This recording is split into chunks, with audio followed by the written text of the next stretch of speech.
Assalamualaikum warahmatullahi wabarakatuh. Selamat sore. Perkenalkan, saya Herning Pramudia, Eskel Emhan, dosen perikanan tangkap Fakultas Vokasi Logistik Militer Unhan RI dengan NIDN 4724089401. Di sini saya mengajar mata kuliah manajemen usaha penangkapan ikan dengan kode PPT 4208 di semester 4. Mata kuliah ini memiliki capaian pembelajaran diantaranya. Yang pertama yaitu menjelaskan prinsip dasar manajemen usaha perikanan tangkap.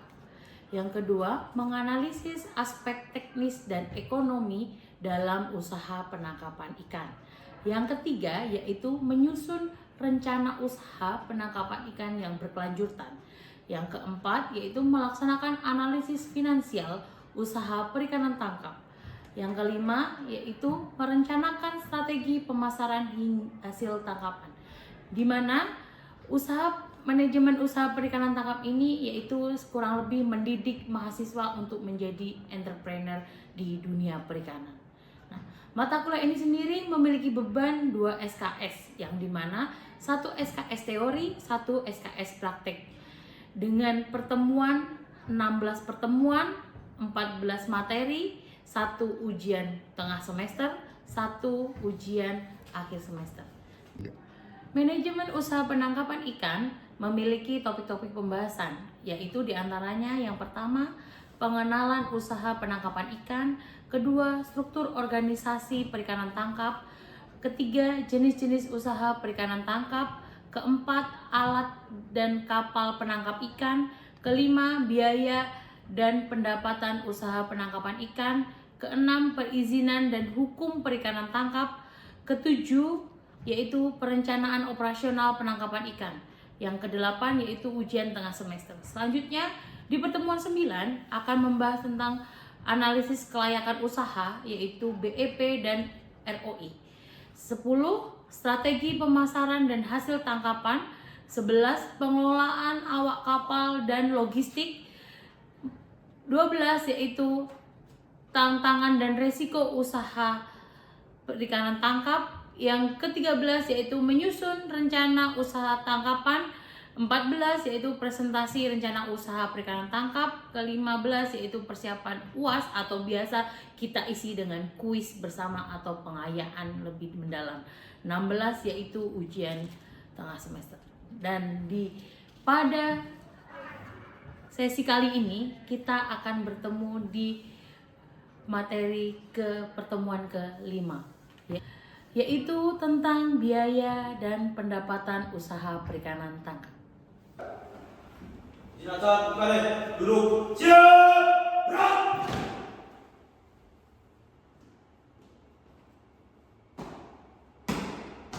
Benar. Lapor kadet mahasiswa umur 25 siap menunggu diri. Lanjutkan. Sebelum menerima materi, tenang berdoa. Berdoa selesai. Istirahat di tempat. Gerak.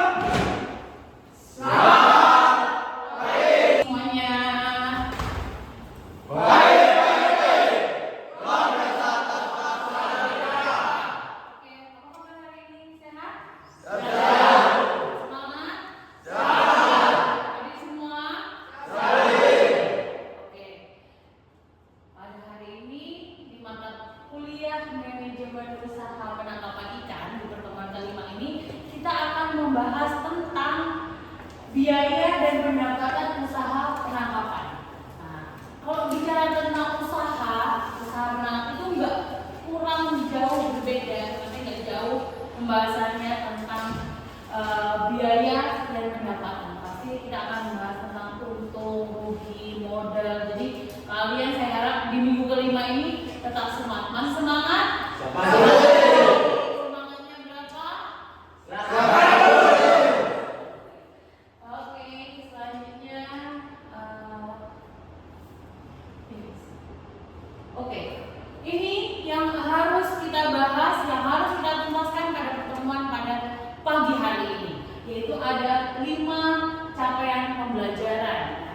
Bisa diperhatikan ya. Yang pertama yaitu menjelaskan konsep biaya usaha penangkapan ikan. Saya harap di pagi hari ini kalian tahu tentang cara menjelaskan konsep biaya penangkapan ikan. Selanjutnya, mengidentifikasi komponen biaya tetap dan biaya variabel. Apa sih biaya tetap dan apa sih itu biaya variabel? Saya harap kalian bisa memahami materi ini setelah pertemuan pada pagi hari ini ya. Terus selanjutnya, menghitung total biaya usaha. Sebagai pelaku perikanan, kalian harus tahu bagaimana cara menghitung hal ini. Jadi ini sangat penting buat kalian. Next, kalau kalian jadi entrepreneur, ini adalah hal yang sangat penting. Yaitu yang keempat itu menghitung pendapatan dan keuntungan usaha penangkapan ikan. Oke.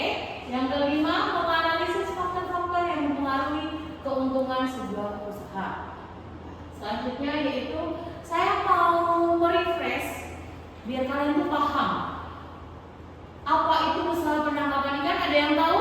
Ya. Oke, Raffi sebutkan. Izin Bu, izin kepala kalian Raffi Jan Kusuma, izin menjelaskan apa itu usaha penangkapan ikan. Izin dari pertemuan selanjutnya dapat diartikan bahwa usaha adalah kegiatan yang dilakukan oleh seseorang untuk mendapatkan keuntungan atau profit itu.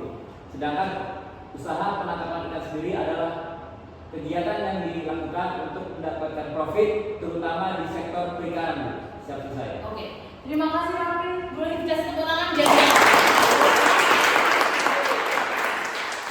Terima kasih. Seperti itu ya, seperti pertemuan-pertemuan di awal sudah saya jelaskan bahwa sama seperti yang dijelaskan oleh si Raffi, apa itu usaha penangkapan ikan. Oke. Selanjutnya yaitu kita akan membahas pendahuluan dulu. Sama hal yang sama persis disampaikan oleh Raffi, yaitu usaha penangkapan ikan merupakan kegiatan ekonomi yang memanfaatkan sumber daya ikan dengan tujuan memperoleh keuntungan. Nah, di sini keberhasilan usaha itu, jadi sebuah usaha itu akan dipengaruhi sebuah keberhasilan. Yang pertama yaitu adanya modal usaha, yang kedua ada biaya operasional, yang ketiga ada produksi hasil tangkapan, yang keempat ada harga jual ikan, yang kelima ada efisiensi pengolahan usaha. Jelas di sini? Jelas. Oke, selanjutnya. Ini yang tadi di capaian pembelajaran sudah saya jelaskan bahwa kita harus mengetahui konsep sebuah biaya. Apa sih sebuah biaya itu? Pasti kan sudah sangat mendengar dong, familiar sekali dengan kata biaya. Nah, di sini saya mencoba menjelaskan bahwa biaya adalah seluruh pengorbanan ekonomi yang dikeluarkan untuk menghasilkan produksi ikan. Jadi semua yang melibatkan sebuah ekonomi itu disebut dengan biaya. Secara umum biaya itu dibedakan menjadi ada tiga. Oke. Yang pertama ada biaya investasi. Oke. Yang kedua ada biaya atau fixed cost. Yang ketiga ada biaya variabel. Nah, ini adalah variabel cost. Jadi kalian nanti saya harapkan setelah pertemuan ini kalian paham betul apa sih perbedaan dari tiga biaya ini. Jadi kalau kalian nanti menjadi sebuah pelaku usaha atau entrepreneur, kalian harus tahu mengklasifikasikan biaya-biaya ini. Jelas? Oke. Kita sekarang ini di slide berikutnya yaitu kita akan membahas tentang biaya investasi. Jadi kalau kita mau menjadi pelaku usaha, entrepreneur, investasi itu adalah langkah awal kita. Kalau kita akan mendirikan sebuah usaha ya. Yang pertama, kalau kita di dunia perikanan, itu yang harus kita punya investasi awal itu ialah kapal. Ibaratnya itu harga mati kapal. Selanjutnya ada mesin. Betul toh? Kalau nggak ada mesin, kapal nggak bisa bergerak. Nah, ada mesin, ada alat tangkap, ada bermacam-macam alat tangkap. Betul? Betul. Di sekitaran pulau atau laut di perairan timur kebanyakan kalian mengenal itu ada pulsen. Terus ada apa lagi? primer. Terus ada apa lagi? Hah? Ojek ulur. Oke. Dan banyak sekali. Selanjutnya yaitu ada GPS. GPS bertujuan untuk menentukan titik lokasi di mana kalian akan menangkap ikan tersebut. Bahkan kalau nelayan itu sudah canggih, pasti mereka akan menggunakan fish finder. Oke, ini ada fish finder. Selanjutnya, ketika itu semua alat-alat tangkap sudah selesai, ada yang biaya investasinya ada cold storage, di mana itu tempat untuk penyimpanan hasil tangkapan. Karena hasil tangkapan itu akan mempengaruhi dari harga jual dan nanti selanjutnya. Nah, karakteristik dari biaya investasi. Bu, saya bingung nih membedakannya gimana dari ketiga itu. Mereka semua biaya-biaya tiga tadi yang saya sebutkan di awal, dia itu memiliki karakteristik. Yang kalau biaya investasi itu karakteristiknya itu umur ekonomisnya panjang. Contoh, kapal panjang kan? Sekali docking setahun sekali dia docking. Kalau docking keseluruhan pasti biasanya ya 2-3 tahun baru dia docking keseluruhan, ya kan? Nah, selanjutnya yaitu pengalaman penyusutan mesin. Contoh, kamu beli mesin sekarang dengan harga 5 juta. 2 bulan kemudian atau 3 bulan kemudian setelah kamu pakai, pasti harga akan mengalami penyusutan. Oke, sudah jelas di sini? Sudah. Jadi ketika ditanya biaya investasi meliputi apa aja, sudah bisa menjelaskan? Sudah. Oke, selanjutnya. Oke, kita ke biaya tetap atau fixed cost. Biaya yang besarannya relatif tidak berubah meskipun produksi berubah. Bu, kalau di perikanan berarti kalau perikanan tangkap produksinya apa? Berarti hasil tangkapan. Jadi apapun itu hasil tangkapannya berubah-berubah, tapi harga itu nggak akan berubah. Berarti apa saja yang termasuk dari biaya tetap? Yang pertama ada penyusutan kapal. Yang kedua ada penyusutan mesin. Yang ketiga ada pajak kapal. Selanjutnya ada asuransi dan perizinan. Yang dimana itu semua harga tidak akan berubah. Contoh yang kita alami saat ini, yang kalian sudah pernah alami di sekitar kalian, pajak. Pajak kapal sama dengan pajak kendaraan, dia nggak akan berubah, relatif stabil atau stagnan. Itu bisa berubah kalau ada sebuah peraturan yang akan merubah nominal pajak tersebut. Di sini jelas? Jelas. Biaya tetap sudah jelas? Sudah tahu? Oke. Selanjutnya, yaitu kita akan membahas tentang biaya variabel cost. Nah, variabel cost di sini yaitu biaya yang berubah sesuai dengan aktivitas penangkapan. Kalau kita di perikanan tangkap, berarti harga itu akan berubah mengikuti hasil tangkapannya para nelayan. Nah, itu ada apa aja contohnya? Ada solar, ya kan? Oli, es batu, bekal minuman, upah ABK, umpan dan air bersih, ya kan? Nah, ini semua bisa berubah, yaitu tergantung semakin banyak trip penangkapan, semakin besar biaya. Berarti semakin jauh atau semakin lama kamu berlayar akan mempengaruhi biaya. Betul?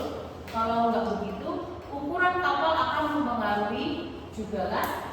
Ukuran kapal akan mempengaruhi jumlah ABK. Nah, tergantung di sini nanti di bekal dan upah ABK. Oke? Jelas? Dari ketiga biaya yang saya sampaikan ini, ada yang masih bingung? Cukup? Cukup. Kita lanjut ya. Oke. Di slide selanjutnya yaitu kita akan membahas tentang total biaya dengan rumus total cost sama dengan fixed cost plus variable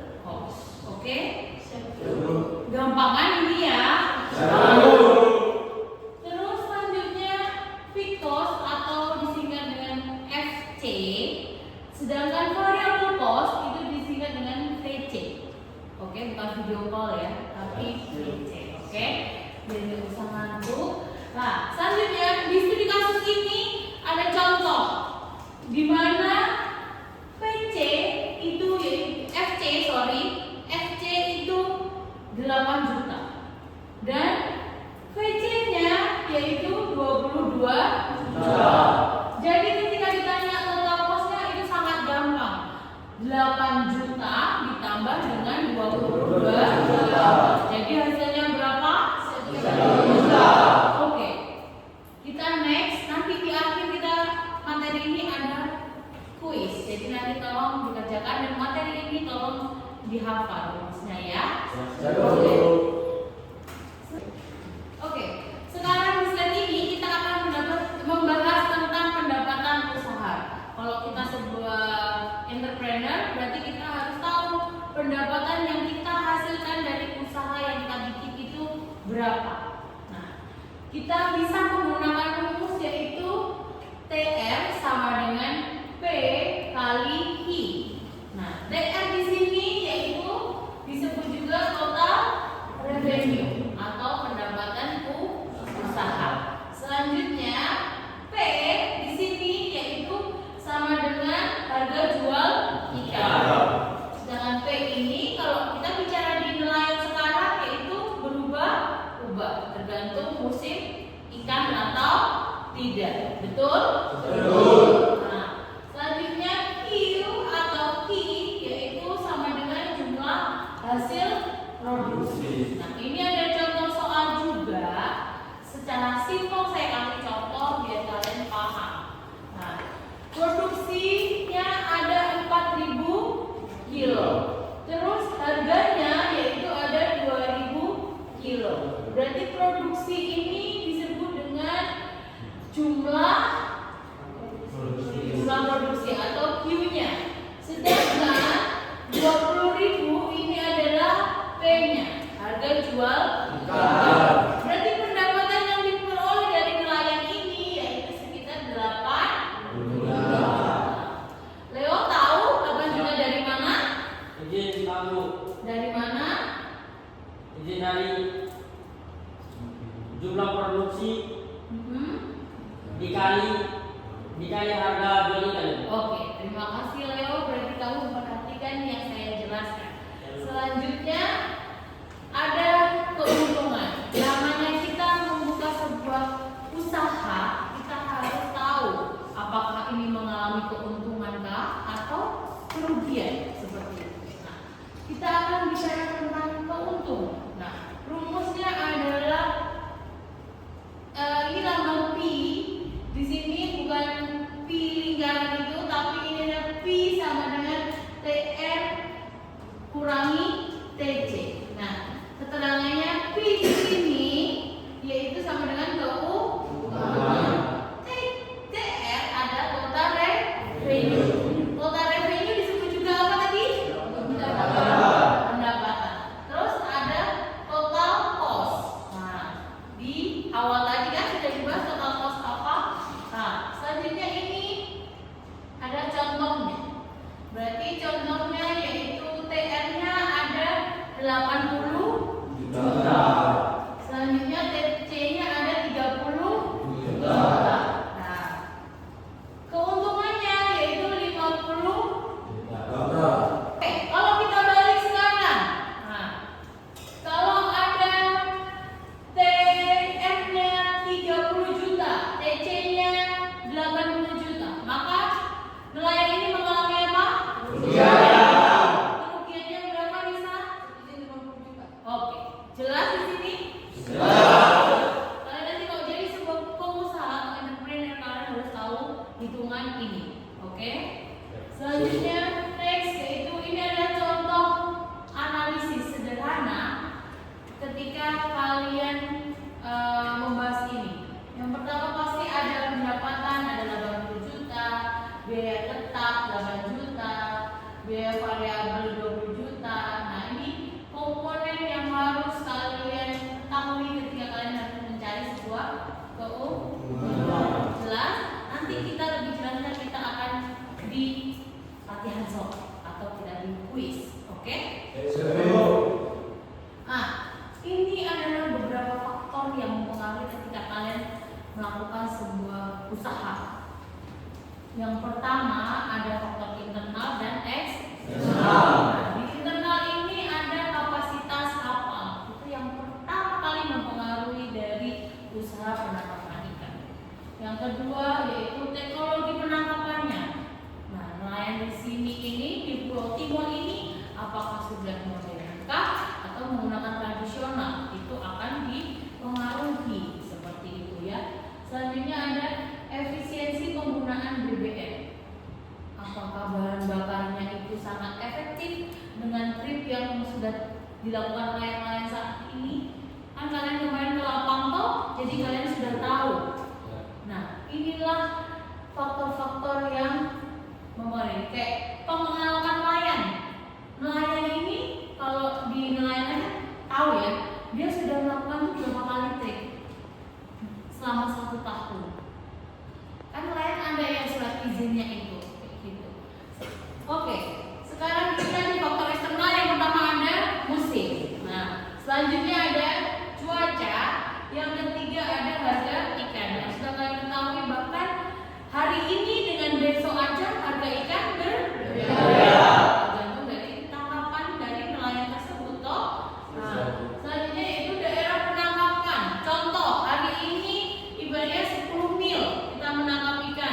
Besok belum tentu ada di 10 mil itu, jadi pasti akan pengaruh dari faktor eksternal. Selanjutnya yaitu yang terakhir yaitu kebijakan pemerintah. Kadang ada beberapa aturan pemerintah yang menjelaskan bahwa ikan ini nggak boleh tangkap, menangkapnya harus dengan jarak sekian mil, gitu. Jadi kalian sebagai orang perikanan harus lebih aware, lebih sadar tentang kebijakan-kebijakan yang saat ini di dunia perikanan. Oke, selanjutnya yaitu ada strategi meningkatkan keuntungan. Nah, kita sebagai pelaku usaha kan nggak mungkin ya kita bercita-cita usaha kita rugi. Nah, berarti kita harus membuat kiat-kiat atau strategi untuk meningkatkan keuntungan yang akan kita lakukan. Nah, yang pertama yaitu mengurangi biaya operasional. Yang kedua, memilih fishing ground yang produktif. Jadi kalian harus cari nih fishing ground mana yang menghasilkan tangkapan ikan lebih banyak. Kalau kiranya fishing ground A di jarak 10 mil itu nggak produktif, berarti kamu harus bikin atau cari fishing ground yang lebih produktif dari fishing ground sebelumnya. Itu harus dipikirkan. Selanjutnya yaitu meningkatkan kualitas hasil tangkapan. Berarti kalian harus cek fisiologi ikannya atau anatomi ikannya, bagus nggak? Ikan ini masuk grade mana kalau kita jual? Apalagi kita di daerah perbatasan toh, pasti pikiran kita yaitu gimana kita bisa ekspor ini ikan. Jadi harus dilihat tentang kualitasnya, bagus nggak? Nah, selanjutnya itu menggunakan teknologi penangkapan. Kalau saat ini nelayan-nelayan di Pulau Timor ini kebanyakan menggunakan alat tangkap tradisional, berarti saya harap kalian sebagai generasi Gen Z atau sebagai nantinya akan menjadi di dunia perikanan atau di pemerintahan mungkin, berarti kalian harus bisa berinovasi alat tangkap teknologi apa nih yang bisa digunakan nelayan-nelayan di Pulau Timor ini untuk meningkatkan hasil tangkapan. Dan kita tahu sendiri tuh di daerah timur ini hasil ikan itu melimpah.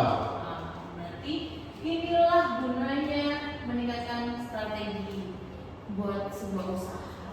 Selanjutnya yaitu memperbaiki manajemen pemasaran.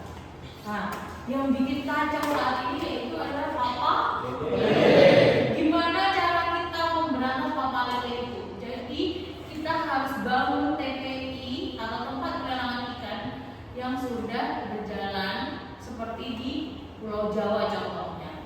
Jadi orang beli ikan tuh ya nggak di papa lele, jadi langsung ke TPI atau nanti dari tempat pelelangan dijual ke sebuah pengusaha. Berarti harus meningkatkan manajemen pemasaran. Kalau di papa lele pasti harga ikan kalian akan dibeli dengan harga yang lebih rendah. Bahkan ada kasus yang dimana udah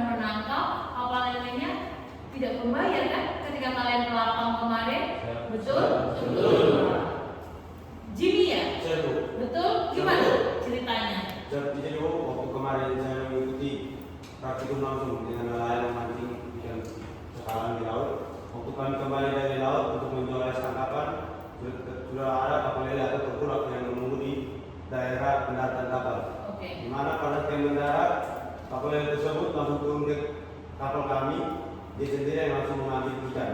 Di mana dia mengambil ikan dengan total harga 400.000, tetapi dia hanya membayar 200.000 dan langsung pergi. Tidak membayar lagi 200.000 sisanya. Oke, jelas kan? Berarti kita harus apa? Yang pertama di sini masalah yang terjadi saat ini yaitu memperbaiki manajemen pemasaran. Ini adalah fokus utama untuk meningkatkan kesejahteraan para nelayan. Oke? Jelas? Oke. Ada pertanyaan di sini? Cukup? Oke. Selanjutnya, ini adalah studi kasus. Kira-kira ada yang bisa mengerjakan? Oke. Akila. Kerjakan di bawah.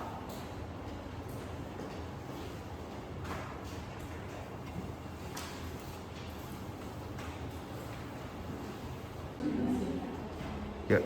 Oke, mungkin ini berbeda ya. Untuk melihat VC di sini kita harus tahu dulu. Di sini dia mendapatkan ikan tuh 200 kilo. Sedangkan harga per kilonya 25.000. Berarti 200 kilo dikalikan 25.000 karena 1 kilonya harganya 25.000. Baru ketahuan FC-nya, FC-nya bukan VC ya, FC-nya yaitu 200 dikali 25.000. Oke, bisa dilihat ini. Selanjutnya untuk total pendapatan usaha yaitu TRP kali Q yaitu 23.000 kali 200.000. Terus ini sebuah keuntungan ya, P tadi. Berarti dalam masalah ini keuntungannya ada berapa? 6. Oke, jelas di sini? Oke, terima kasih Akila, silakan duduk. Selanjutnya yaitu kita akan ada studi kasus yang kedua sebagai pemantau. Ada yang bisa mengerjakan? Oke, Rena boleh dikerjakan? Nanti di sebelah, oh nggak cukup ya? Nanti dihapus saja.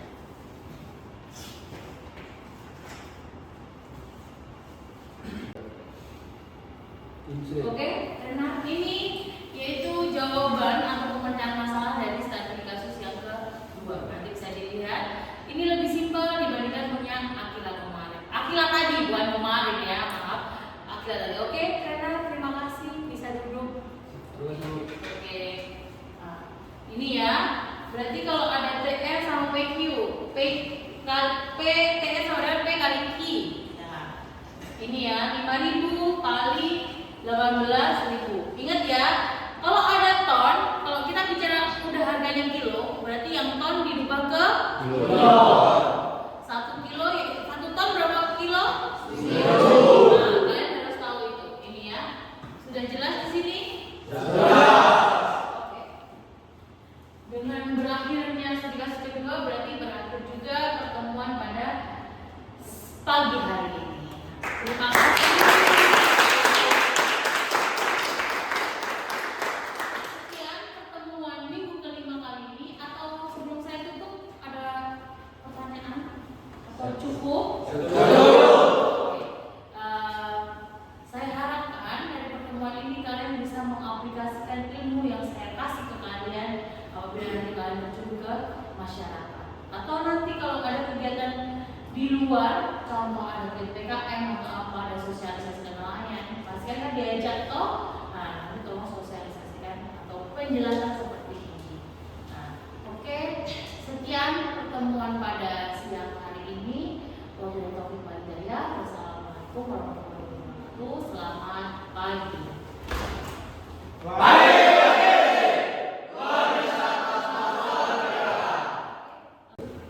Duduk. Gerak.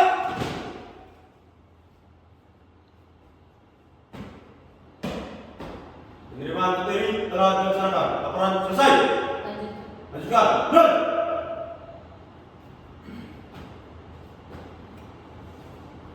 Selesai penerimaan materi. 6 motor.